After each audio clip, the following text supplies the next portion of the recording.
مغفرت کائنات میں کوئی اتنی شدت سے کسی کا انتظار نہیں کرتا جتنا اللہ اپنے بندے کی توبہ کا کرتا ہے۔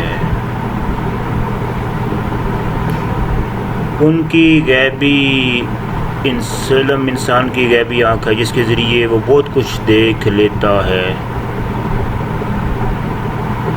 علم انسان کی غیبی آنکھ ہے جس کے ذریعے وہ بہت کچھ دیکھ لیتا ہے۔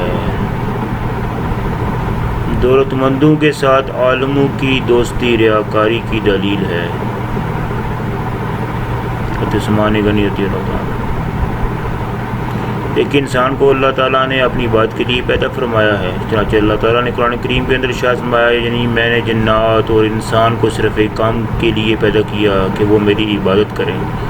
انسان کا اصل مقصد زندگی اور اس کے دنیا میں آنے اور دنیا میں رہنے کا اصل مقصد یہ ہے کہ وہ اللہ جل شانہ کی عبادت کرے۔